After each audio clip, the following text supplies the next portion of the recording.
ready. Gonna just check a few things to make sure that is the case. But I do believe we are live. So welcome if you're watching. Let's make sure this is all good to go. Looks like it is. So, without further ado, yes, what is going on, everybody? Welcome back to the Rugby Muscle Podcast. Welcome to the March live Q&A edition up on YouTube. I am also live on the Rugby Muscle Athletes Facebook page, which you, if you are not a member of, you can join by clicking the link in the description of the podcast or the YouTube video, however which way you are consuming this podcast. It's great to have you here. Thank you so much for joining. I am TJ. I'm the guy behind Rugby Muscle. I am a strength and conditioning specialist and certified nutritionist who works with mostly amateur rugby athletes and has been specializing in that specific population for nearly a bloody decade at this point. It is pretty much a decade I've been working with amateur rugby athletes, and so we do these.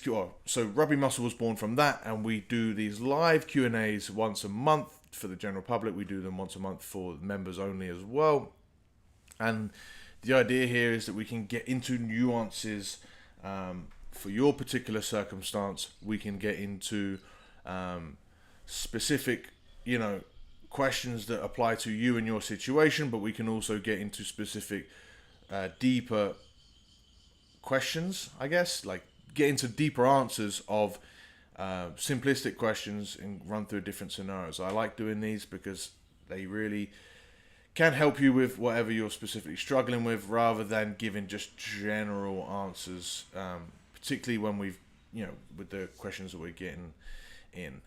So let's actually, before I get into the questions, give the video a thumbs up. If you're watching on the live feed, as always, if you ask a question in the comments, you'll get that answered here on the live Q&A. If you are watching this past, or in the future, if you're watching me in the past from the future, you will be confused at how I phrased that. But you also have the opportunity to ask a question in the comments below, as I've endeavored to do this year. Every comment in the YouTube will be responded to, and if there is a good question, I will answer it in the next live Q&A, or indeed with its own video. If you would just be willing to comment and just say hi, that also does obviously help us out. And if you're listening on a podcast, 5-star reviews are huge. Please, I know we've got quite a few new listeners into this podcast recently, so you guys, if you're enjoying this content, if these podcasts are helping you with your rugby strength and conditioning, with your nutrition, with your overall mindset, with what you're doing in the gym, and with your life as it pertains to Rugby Muscle, or to rugby training, to nutrition, to eating, all of that stuff, if I'm helping in any way, 5-star reviews, both on Spotify and on Apple Podcasts. If you do it on Apple Podcasts, leave type up a quick paragraph or just 2 sentences and tell us what you enjoy about the podcast. That stuff really does help, and it takes 2 seconds. And that's it. Let's get into the questions. First question we have here is from Guillem from Barcelona. He says, "Hi Guillem. Hi Guillem from Barcelona. I would like to." Did you like my Barcelona accent there? Barcelona. I would like to know about so-called robustness circuits and when to perform them, how to perform them, which exercises have to incorporate in this kind of circuits. Also, I'd like to know if you think that it is correct to incorporate prehab or rehab exercises during rest periods. All right, I'll answer the first question first. Robustness circuits, I'm assuming that is... So, robustness circuits is kind of... I don't think I've used this terminology before, but it's a good way to phrase basic hypertrophy work along with a little bit of, I'd say, aerobic endurance, because you're going to keep the tempo high when you're doing these robustness circuits. And it's funny, it's interesting how names are really important when you're doing this stuff, because what could have been just called hypertrophy work is now called robustness circuits, and so now you're framing the intention behind what you're doing a little bit differently, right? Now that it's circuits and now that it's robustness circuits, you're thinking, okay, I've got to keep the tempo up, I've got to get through quite a lot of work, and I'm trying to do this to really improve my my robustness, my ability on the rugby pitch to withstand lots of collisions. Whether lifting weights is actually going to do that is it could be debated, but I do think so, and it's done so through hypertrophy. So basically, it's just consistent hypertrophy work. So whatever you want to work on hypertrophy wise, I would just combine them in a circuit with minimal rest, and I would do those at the end of a session. I like I say, I'm not really familiar with this terminology, so I'm not the guy probably to ask about this. But if you were to ask me how I would incorporate this with the rugby muscle method and how I program things, I would do them at the end of a weights strength session. I'd incorporate probably some shoulders, because getting lots of quality hypertrophy work on the shoulders is bloody important. Maybe some arm work, maybe some type of lower body work. But the thing is with lower body work is that it gets extra taxing. So that lower body work would probably single leg work. So you could do lunges. You could even do isolation, but it's not overly important. You could obviously do some isolation as far as arms go. You could also do upper body push and pull, but again, you don't want it to be heavy barbell work where it's overly systemically fatiguing, because the idea here is that you just getting through a lot of volume in order to elicit some hypertrophy response without pushing you too far as fatigue goes. So fatigue goes as in overall fatigue. You're going to be tired during the circuits. You're going to get a bit of a heavy breathing going, but you're not going to, as a result of the whole circuit, not as a result of each individual exercise. Each individual exercise on their own can be fairly simple, but then you combine 3 to 6 exercises in a circuit, and all of a sudden it gets a little bit more taxing, it gets a little bit more tough, and it becomes what I would call a robustness circuit. So there is what type of exercises? Limitless, really limitless. I just would avoid really heavy barbell work. I would avoid explosive work, and that's about it. So yeah, the world is your oyster for that stuff. Whether you really need it, the last thing whether you really need it goes in line of how to perform them, and saying that comes at the end of some heavy strength work. Don't add it in for the sake of it. I would add it into the end of real specific strength work, but you don't want your training to last more than an hour, so be really mindful of your time doing this stuff. Don't just feel like you need to add in stuff. Do this if you really are training in a way and you want to gain muscle and you are lacking some level of volume in order to build up some hypertrophy. Second part of the question, also I'd like to know if you think that it is correct to incorporate prehab or rehab exercises during rest periods, for example, body weight strength exercise sets. Cheers. No, I wouldn't do that. This is the thing with rest periods. You people always talk about a new hot thing is to stretch in your rest periods as well, right? There is no, and this is an overall mentality you need to understand with strength and conditioning in general. There is no free lunch, except maybe for zone 2 work. Outside of that, actually even zone 2 work, you've got to sacrifice time, right? So there is no free lunch. Everything is on a spectrum. So if you're doing stuff during your rest period from heavy strength work, guess what you're not doing? You're not resting. And therefore, you're going to either increase the amount of rest that you're going to need in order to perform better or perform the next set adequately, or you're going to not perform the next set adequately enough, and you're going to your quality of work will diminish as time goes on, as more sets go on, because you're doing other stuff during your rest period. Now, I'm a big fan of incorporating like strength work with other things. So like I like doing squats mixed with some sort of core work. I like doing a heavy lower body stuff mixed with jumps. I like doing upper body stuff mixed together, like a push and a pull. But I wouldn't say that they're done during their rest periods. I would just say that they're supersetted. I love supersets. I love incorporating supersets, giant sets as well. Giant sets are just supersets, but with more than two exercises, or alternating sets. Now, again, naming is kind of important.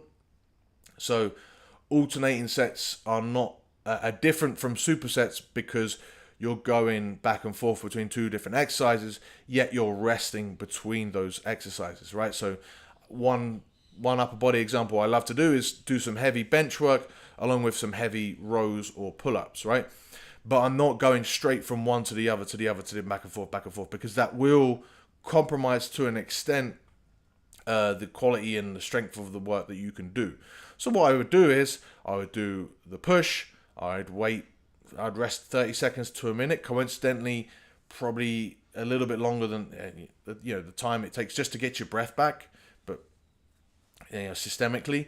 But muscular wise, you're fine to go on the pull, and then you go for the pull, and then you rest another 30 seconds to a minute, maybe up to 2 minutes, right?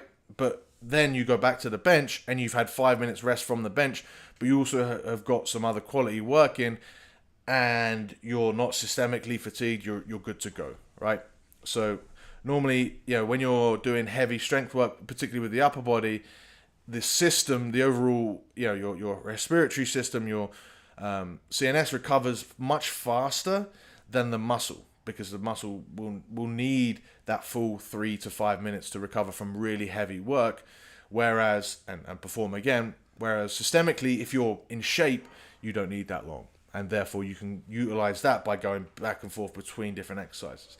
And that's how I would do that. You could also do that exact same thing with prehab or rehab, but it's not done necessarily in the rest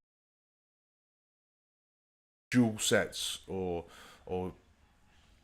alternating sets. So that's how I would do it. Hopefully that makes sense. We have a question coming in on the live feed. He said, we've got two. One from the Facebook, one from the YouTube. So, first one, I'll go for the Facebook. It's Hamilton. What's up, mate? He says, here's one. I know you're a big fan of Zone 2 conditioning. Yes, I am. Does it help with fat burn too? Yes. Would Zone 3 or 4 be better? No, Zone 2. Zone 2 is the best. Again, because it's the same reason that it's really good for conditioning. Actually, it's better for conditioning, but it's the same thing here. The more Zone 2 work you do does not fatigue you to do your extra strength work, right? And your extra rugby training and all that other stuff. Zone 2 allows you to be nice and not relaxed, but not fatigued when you're going in to do all that other stuff. So you could do, theoretically, hours and hours and hours of Zone 2 work across the week, and it doesn't impact your performance.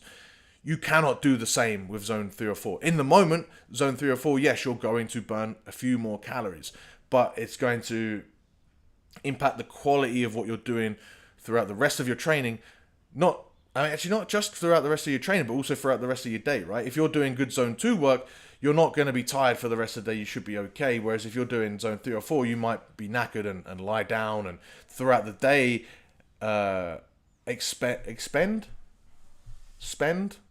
burn more calories doing day-to-day stuff than you would do if you were doing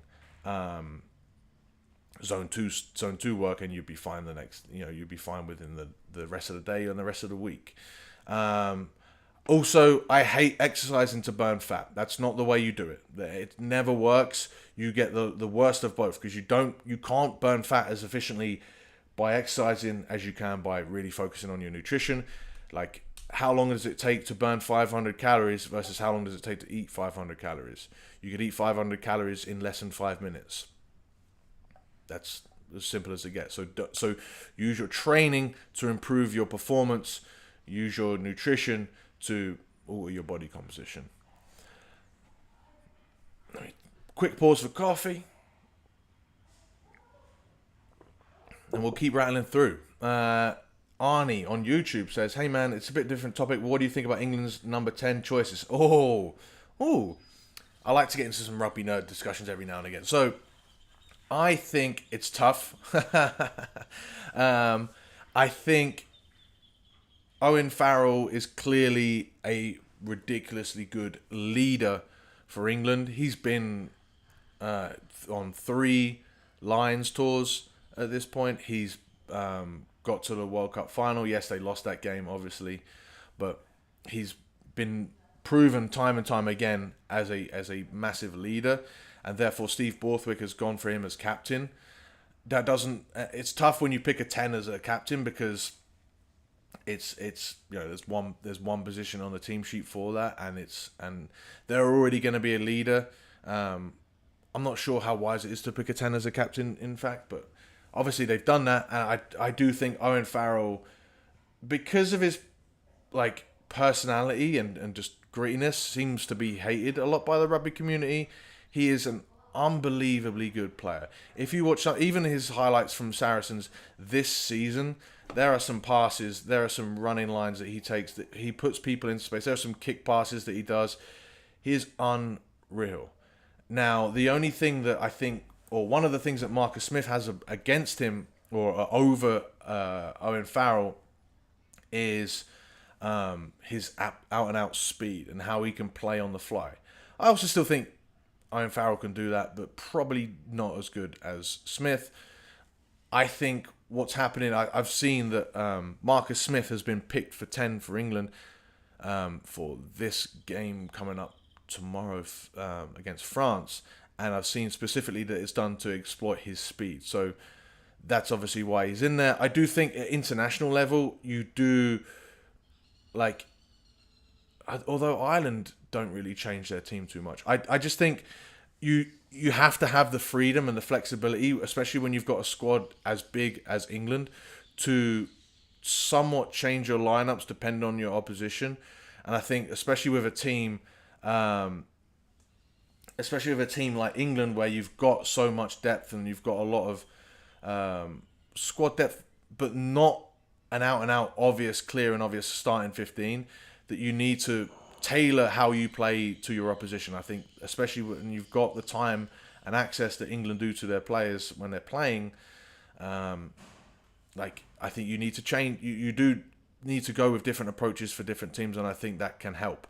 Now, George Ford is also an X factor in there who, the thing is, what do? You've just got 3 world-class 10s, and they're all good at slightly different things in slightly different ways. I always hesitate to name, this player should be my starting fullback, or this player should be my starting 10, because the reality is, right, all we watch from these players is what they do for 80 minutes or so on a Saturday, once a week at most, right?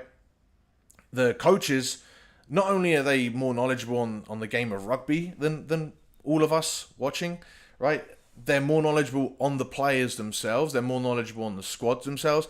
And they get to see them every day in training, right? So they're making these decisions for a reason.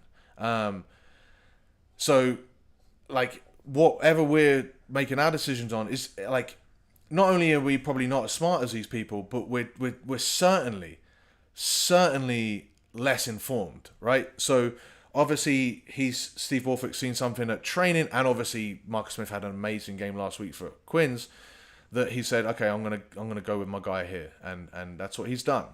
Now, I still think Farrell is, if you look at the body of work over the last, say, 10 years, maybe I can't think of another fly half that, maybe, if you say 10 to 15 years, you can't think of a fly half that can get close to him other than Johnny Sexton. And Johnny Sexton is still the absolute boy in Ireland, and he's so protected in as far as he's their guy to start 10, and they've got no one else. Whereas at least with England, Farrell has been there and he's been consistently at the top level, but he's got someone who is challenging him, and that's why it's tough. So yeah, I don't know. Sorry, I've just taught myself in circles at that point, and that's the reality of top level selection, it's fun to figure out, like, or to try and think about what we're trying to do or what we would do in their position, but we're not in their position. And if we're in their position, we might have actually make different choices because of the access and in like how well they're informed, because they're training with them day in, day out, and they know. Like if you look at the other members of the squad, like I do think like there's an issue I do see with Marcus Smith and Alex Dombrandt, and it's that if these players are being picked on their Harlequins form, clearly test match rugby is a slight step above. And so clearly the space that's afforded to Alex Dombrandt and Marcus Smith in the Premiership is not the same as the space that's afforded to them in international level. And I think that is why those two players in particular, who thrive off just that little bit of extra space and time that they get in the Premiership and look amazing, are not getting that at international level and are not performing as well. Now, maybe they're going to take some weeks and some games to get more accustomed to that little less time that they have, or maybe just their abilities are negated when it comes to that level. Who knows? We'll find out in the next few weeks. But I think that's a big reason as to why those two players in particular are not quite performing at international level as you'd hope for based off of their club form. Yeah, it's interesting. It's interesting. Oh, and the other thing is also, like, we judge players so much, and it's worse in the Southern Hemisphere, particularly in like New Zealand, Australia. Players are so much judged on their attacking prowess, but you forget that attacking is about 50% of the game. You know, defending is the other 50%, and that is just as important, right? So if you are 80% better at attacking, but 100% worse at defending, that's a trade-off that your team has to make and accept that they're going to be worse at defending to take that little bit better attacking edge. That comes into it as well, and that's something that not a lot of people think about. So I'm going to sit firmly on the fence, not make any decisions, but also say that no one else knows either. All right? We all don't know. Another pause for coffee. And we'll go to the YouTube community tab for the next questions. Luca Bell asks, struggle to be dominant in tackles, particularly on the left shoulder. Repetition. That's repetition. Remember, when you're tackling on a shoulder, it's not necessarily the shoulder that's making the tackle, it's the shoulder that's making the impact. So you're always going to do, in general, you're always going to be, I'm assuming you're right-handed, you're going to prefer to grab things with your dominant side, and so you're just going to get more reps in that side when you tackle. And therefore, like, you're going to be better, and you're going to have learned the footwork pattern that it takes to tackle with the right shoulder more and more and more, and therefore you're going to tackle with that right shoulder better and better. But the reality is, you just need to get reps in on that left shoulder, and getting reps in like a low intensity before training is a massive way of being able to just get some confidence in tackling with the left shoulder. But if you don't have confidence in that left shoulder, you're not just going to you want to be at the point where you're instinctively tackling whichever is the best way to make that tackle. Whereas if you're hesitant on one side or one shoulder, you're going to have to, there's going to be a level where you think about it and then you're like, oh crap, I'm going to go with the other shoulder because I'm not quite confident with this shoulder, and it all goes tits up. What you need to be is instinctive with your skills. So get practicing with your left shoulder, so to the point where it becomes instinctive. Start to introduce it into training, start to build up the intensity so that you're confident in it, that you know that it's going to give you the same outcome. The same happens for people with their passing, right? But you see people who, they'll turn their back to the opposition to pass off their right hand so they don't have to pass off their left, or they throw differently off their left. It's just because they don't get in the reps. And like, even to the point where, particularly with passing, right, when people just stand in a circle, people will avoid working on their left hand pass, and all that means is you're just avoiding the work that it takes to get better at your left hand, whilst also actually getting better at your right, because you're practicing more and more passes with your right. So I'd work on just strictly left shoulder tackling or left side tackling, like low intensity before training, so that when it comes to training and your impact work, your tackle work, that you're confident with it, and you work on that, and by the time you get to games, and this is a long process, this takes weeks if not months to get fully confident, but it's the only way to do it. The big emphasis here though would be on the footwork that it takes. It's not about getting a stronger left shoulder or a stronger left side. It's about getting the footwork to cut down your opposition so that you're right on top of them by the time you're making that tackle. And then it doesn't really matter, which shoulder it is. It's just about completing the work that's already been done by the footwork. Matt S asks, actually, let me check for the live feed comments so far. If we have any more questions. Well said about Marcus Smith versus Owen Farrell. I'm not sure if it was well said. Just the way I think about this stuff. And yeah, if 10s become captains, it can kind of get to the head. I don't think it's got to Owen Farrell's head. I just think he's a great leader. He's clearly still, and from what I read about Borthwick's comments, he's still leading off the field. It's just tactically, it's not the right decision for England to make ahead of this game. It's going to be very interesting to see if Borthwick's right about that. Matt S asks, if you are watching on this live, please give it a thumbs up. It just helps it helps his live feed get into more people's feeds, and ask any more questions, because we're on our last 2 questions of our pre-loaded questions. I think I have a couple more on Instagram, but I'm not sure if I'm going to get to them. I don't like questions on Instagram. Matt S asks how to balance schedule, strength training, sprint training on top of building aerobic capacity. Great question, Matt. And that's essentially what we do here at Rugby Muscle. That's the name of the game, and that's like, if I was to like describe the real problem with particularly amateur, but all rugby specific strength and conditioning, I would say it is that question. It's balancing and schedule, and particularly when we're talking about amateur, then we're talking about the schedule as well, right? Strength training, sprint training, and aerobic work. Like, you've got to figure out how to fit all those pieces in together. And the difficult thing with this, as you probably know by asking this question, is that you can't just do them all back to back and expect to get good results. Because if you're going to do quality speed work especially, you need to be fresh to do those. If you're going to recover from your strength training, you need to have some rest the next day. If you're going to build aerobic capacity, you need time. You can't just do all of this stuff and expect to get better at all of this stuff, because you're just going to push yourself into the ground with a huge amount of fatigue. So we don't do that. We don't do that at all here at Rugby Muscle. We firstly, we figure out our priorities.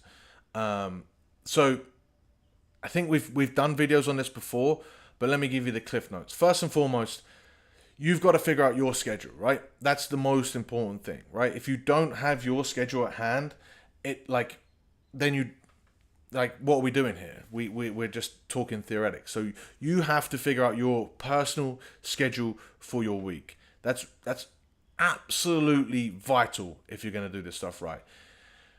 Once you've figured out your schedule, so how many times you can train a week, okay, now we're going to look into our priorities, right? What is your number one thing that you need to do? Make sure that gets scheduled in. So is it that you are so many rugby players are already definitely at least strong enough. Of course, we can always be stronger, but they're strong enough. But where they lack is their aerobic capacity, their fitness, their ability to perform for 80 minutes. And so many rugby players could do with a period of at least a couple months where strength isn't the priority. It's still done once a week, maybe twice a week, but the priority becomes, and actually twice a week you can still make huge improvements. But the priority becomes your aerobic capacity, your aerobic work.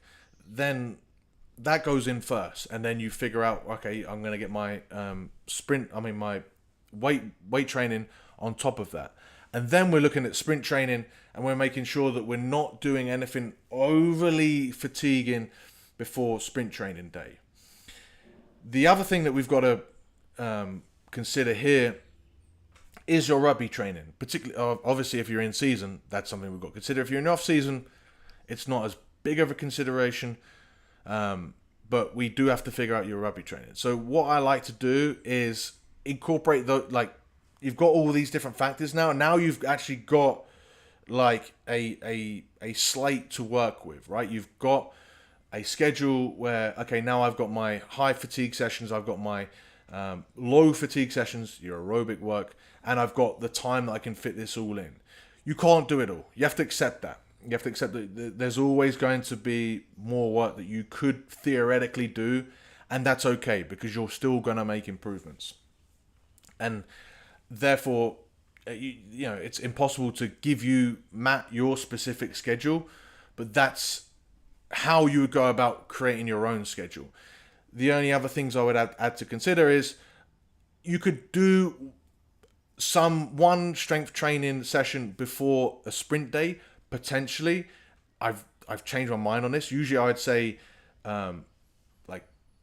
sprint training must be done completely fresh. It must be done without any weight training the day before. It must be done without any high intensity training the day before at all. You can only do some aerobic work, otherwise you could be completely rested before sprint training. The reality is that makes sprint training practically impossible for a lot of people. It also means that you don't get to take advantage of the Tuesday rugby session where you're already at a field. I like to do the Tuesday session because most in-season athletes, particularly rugby players, are doing Tuesday, Thursday rugby sessions throughout the week. So if you're already going to field on a Tuesday, then I like to do that sprint training on that Tuesday. Thursday's a little bit too close. You then having to sacrifice a lot of work throughout the week in order to get that session. But Thursday could be an option as well. I just like to do it. I like to do a strength training session on the Mondays, a sprint session on the Tuesday if you need it. And then Wednesday you can rest before doing a weight session on Thursday. And then you've got another rest day before your game on Saturday. That schedule is probably the easiest and simplest way you can do in season.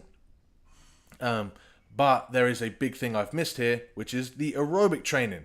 Luckily, the aerobic training almost goes hand in hand with rest because it is so low fatiguing. And it's particularly if you're just doing stuff like, elliptical, or elliptical or bike, it's really not fatiguing and you'll be fine. Even if you're good enough at running slow enough, which most people aren't, so that's something to bear in mind, you're going to be fine to do low intensity zone 2 aerobic work on any of those other days that I've called rest days. Yes, you can do a low intensity zone 2 training session the day before a rugby game and you would be absolutely fine. You can do it between two heavy strength training sessions. You're going to be absolutely fine. You could do it the day after a rugby game and you'd be absolutely fine. In fact, they do this quite often. And what do they call it? They call it recovery sessions. That's not the way I see it, because you're not really enhancing recovery. I mean, yes, you're getting a little bit of blood flow work, but really what you're doing is you're working on your aerobic system. So that's how I would do it. If it depends on your schedule, because if you're someone that has 2 hours on a Monday but has no time on the Tuesday, or you'd have to approach this differently. You'd have to do your aerobics. You could easily do your aerobic work before or after your weight session. You could also do your sprints before your weight session. You could also just do you could do an aerobic work on Monday, just to shake off the cobwebs. And if you had time, you could weight train in the morning on Tuesday and then do your sprints before your rugby session on Tuesday as well, and then take all of Wednesday off to recover from that real intense session, or do aerobic work. So many different ways to plan this, but I would just make sure that you're not planning high fatigue sessions back to back to back. You're prioritizing that aerobic work, so you're not seeing that as a rest day and sacking it off. time and time again, which is what most people do. You're prioritizing what your week at, and you're going through that schedule, or you're being realistic with your schedule as how far as it comes to doing, like as it fits you and your life, right? Really bloody important. Final thing I'd mention on this, I do have something coming out that will really focus on this, and it will be for free. So you'll get access to this if you're on the newsletter at rugby-muscle.com. It is something that I do think is probably the biggest struggle for rugby players is finding the time to work on all of this stuff. So there'll be a 2-week program coming out just introducing you to the rugby muscle method and how I plan on doing things and how you can make it fit your life. So yeah, give that a go. Last question I will answer from the YouTube. Yeah, I'm not going to get to the Instagram questions today. Is Alex... Oh, it's cut off this question. There we go. Alex Arthur Atkinson asks, "Hi mate, just discovered your pod and channel and loving it so far, so thanks." Thank you.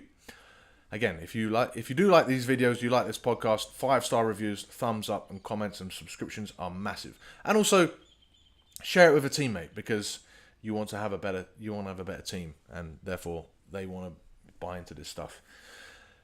I was wondering about your video addressing the Bronco and fitness tests. Being that rugby and game performance should be the only important yardstick, how do you measure a successful performance and progression? I've had games where I did my job and played well, but we as a team lost the game, and adversely had a shocker, but ran it off because we got the W. Yeah, that is a fucking fantastic question. Really well thought out, and nuanced. And Alex, that is the reality of sport, or that is, you can still do everything in your power to prepare for a game, do everything right, and still lose just because someone's better. You could also beat someone that's better by no fault of your own, just because they completely cocked it up. But at the end of the day, that's what sport is about. It's about getting as many W's as you can, and that's the only important thing. Now, how do you grade that? Well, you grade it with nuance, right? You grade your own, you want to separate your performance and what you're using to improve your specific performance and your training in order to achieve that performance on one side, and you also want to look at the team and getting the W's on the other side. Reality is, when you're one of 30 players on the field, there's only so much that you can do in order to influence a result. We spoke a little bit about Six Nations talk already on this podcast. Look at Sergio Parise. For more than a decade, he was one of the best 8s in the world, and he was trying to carry his Italy team. Is he going to just say, I'm a crap rugby player? No. He's going to say, I'm still doing my work. Is he still going to look for areas to improve? Absolutely.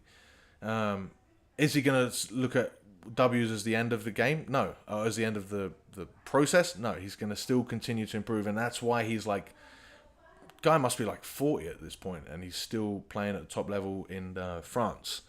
So it's really nuanced, and so you just have to judge it in a nuanced fashion. So obviously whether you're winning or losing, but you want to look back on your game. The only reason you test is not to say, right, I've won or I've lost. You test in order to figure out the next steps and what's working and what's not working and what you can improve. So if you're doing a fitness program with the goal in mind that you're trying to really improve your aerobic capacity, and even though your team starts winning game after game after game, you're still feeling tired at the end, or your team starts winning game after game and you're slightly less tired at the end of the games, but you're not sure if that's because of the fact that you've got fitter, or the fact that your team is just smashing it, and therefore the games are easier, and therefore you don't have to push yourself as hard. This is why you have to assess and why you have to really figure this stuff out. You would look back in this specific situation, you would then look back over at your overall aerobic training performance. So, have you been able to, if you're doing runs, have you covered more ground in your 40-minute low intensity runs at that low heart rate? Have you covered the same ground at a lower heart rate? You then, if the answer is yes and you have improved, you then know that your aerobic, you are getting fitter. And you already know, you don't need to test for this, you know that aerobic fitness is going to improve your rugby performance. So you don't need to worry about that, right? Same thing for weight on the bar, right? You don't need to do a 1 rep max test to know if you're getting stronger, right? You can just look back over your previous weeks of training, and maybe you were doing, front squats for sets of 5 at 100 kilos 2 months ago, and now you're doing front squats for sets of 5 at 115 kilos, potentially even at an easier RPE. You're getting stronger, right? So your game's improving. It is really difficult to put to really tease out these nuances and figure out how you're getting better. But that's why I say there's no point, formal testing doesn't actually do that either, right? The only test that matters is how much better you play. It's also the same thing for sprints, particularly, right? I find that most people know when they're getting faster. You feel it on the pitch. You feel yourself improving. You feel yourself beating defenders, or just having a little bit more pace when you're carrying, or being able to catch someone up. That's going to tell you more than someone holding a stopwatch and pressing a button, and the difference in a 40-yard sprint that you're probably never going to do on a rugby pitch shows you. Because that difference is probably only going to be dictated by when the guy says start and how you react to the start, and him pressing the button, and when he actually presses the stop button by the time you finish that sprint. Unless you've got speed gates, in which case, yeah, you can see measurable improvement. But again, that's measurable improvement in an exact straight line in controlled conditions. What you want to be doing is improving your game speed and how you feel when you're playing the game of rugby. And that's why it's nuanced, but that's why you need to have faith in what you're doing. That's why you need to construct a plan whereby as with as much faith as possible, what you're doing is going to improve your rugby performance. And so you need to just to improve at what you're doing. Rather than say, yes, over time, you want to get more and more and more wins. But you can't control that. What you can control is your own performance to an extent, and how you improve that performance. But then even then, right, you can't really control your own performance. You can control how your performance potential, your physical conditioning. You can control yourself getting faster and faster and faster, getting stronger, getting fitter. You can control that. How that culminates and manifests itself on a Saturday, maybe you can't control, because you can't control the other 29 dudes and how well they play, or how much talent the opposition has, all that sort of stuff. But it's a constant process. It's a constant, each Saturday is your measuring stick, not necessarily just for the win or the loss, but ultimately that's the most important thing, but also for how you perform, how you prepare mentally, physically, and how you go about improving. And the reality is, and the cool thing about it is, every single week, every single month, every single year, you aim to continually improve. As you get older, physically, a lot of people will see a decline. Maybe after 35, or depending on how much cumulative injuries you pick up. But mentally, you should be able to read the game better and better and better, make tactically better and better decisions. Plus, you've got more repetition of the skills that you're doing. So, therefore, you should be getting better at those things. And therefore, all you have to do is make sure that you're treading water physically and being okay, and your games should improve.